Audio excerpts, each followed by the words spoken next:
இந்த வீடியோவில் oil free chapati எப்படி செய்யலாம் அப்படிங்கிறத பார்க்கலாம். ஆயிலே இல்லாமல் சப்பாத்தி செய்கிறதுக்கு சப்பாத்தி தேய்க்கக்கூடிய கட்டையில் கொஞ்சம் வெறும் மாவை வந்து தேய்ச்சிக்கலாம். அந்த மாவில் நம்ம ஏற்கனவே பிசைஞ்சு வச்சுருந்தோம் அந்த சப்பாத்தி மாவை சின்ன உருண்டையாக உருட்டி வச்சுருந்தோம். அதை இந்த மாதிரி சப்படையாக தட்டி வச்சுக்கலாம். சப்படையாக தட்டினதுக்கப்புறம் இந்த சப்பாத்தி உருட்டுற கட்டையை வச்சு இந்த மாதிரி ரெண்டு சைடும் திருப்பி போட்டு கொஞ்சம் கொஞ்சமாக தேய்ங்க. ரொம்ப ப்ரெஷர் கொடுக்க வேணாம். ரொம்ப ப்ரெஷர் கொடுத்தோம் அப்படின்னா அந்த சப்பாத்தி கட்டையிலே இந்த சப்பாத்தி மாவு வந்து ஒட்டிக்கும். சப்பாத்தி மாவு ஒட்டிக்கிச்சுன்னா நமக்கு அதை திருப்பி போட்டு தேய்க்கும் போது அந்த இது பிஞ்சுக்கிட்டே வரும். பிஞ்சுக்கிட்டே வந்துச்சு அப்படின்னா சப்பாத்தி தேய்க்கிறதுக்கே ஒரு இன்ட்ரெஸ்ட் இல்லாமல் போயிடும். அது இல்லாமல் சப்பாத்தி தேய்க்கும் போது இதை நம்ம பாக்ஸ் மாதிரி தேய்க்கலாம் அப்படின்னு ஒரு ட்ரை பண்ணேன். பாக்ஸ் மாதிரி பாருங்கள், எல்லா சைடுமே ஈவனாக ஒரு ஸ்கொயர் மாதிரி வர்றது மாதிரி ஈவனாக தேய்ச்சிருக்கோம். ஈவனாக ஸ்கொயர் மாதிரி வந்ததுக்கப்புறம் நம்ம சப்பாத்தி கல்லில் போட்டுக்கலாம். சப்பாத்தி கல்லில் போகிறதுக்கு முன்னாடி இந்த மாவை தேய்ச்சிட்டு ஒரு 15 to 20 மினிட்ஸ் வந்து ஊற விடுங்க. சப்பாத்தி போடணும் அப்படின்னாவே இந்த மாவு ஊறி இருந்தது அப்படின்னா ரொம்ப சாஃப்டாக இருக்கும். மாவு ஊறலை அப்படின்னா அந்த அளவுக்கு சாஃப்ட்னஸ் வந்து கிடைக்காது.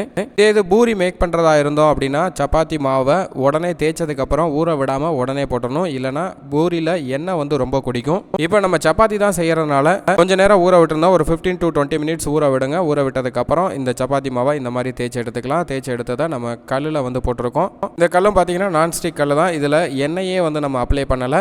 சப்பாத்தி மாவு தேய்க்கிறதுலேருந்து இப்போ சப்பாத்தி மாவு ரெடி பண்ணுறது வரைக்கும் சுட்டு எடுக்கிறது வரைக்குமே நம்ம வந்து எண்ணெய் வந்து யூஸ் பண்ண கிடையாது. ஒரு சொட்டு கூட நம்ம யூஸ் பண்ணாமல் சப்பாத்தி மாவை சுட்டு எடுக்கிறோம். அப்படி எடுக்கிறது ஹெல்த்துக்கும் ரொம்ப நல்லதாக இருக்கும். அது மட்டும் இல்லாமல் சப்பாத்தி ரொம்ப சாஃப்டாகவே இருக்கும். சப்பாத்தியை ஹை ஃப்ளேமில் வச்சு ஒரு சைடு கொஞ்சம் நல்லா வெந்ததுக்கப்புறம் அடுத்த சைடு திருப்பி போடுங்க.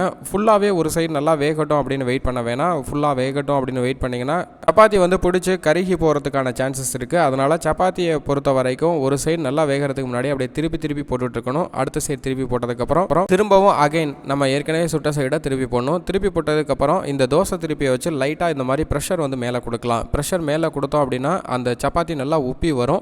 ஃபஸ்ட்டு ஒரு சைடு மட்டும் நல்லா ஹீட் பண்ணுறதுனால சப்பாத்தி உப்பி வராது. இந்த மாதிரி ரெண்டு சைடும் நல்லா ஹீட் பண்ணிவிட்டு அதுக்கப்புறம் இந்த தோசை திருப்பியை வச்சு லைட்டாக ப்ரெஷர் கொடுங்க. ரொம்பவும் ப்ரெஷர் கொடுக்க வேணாம்.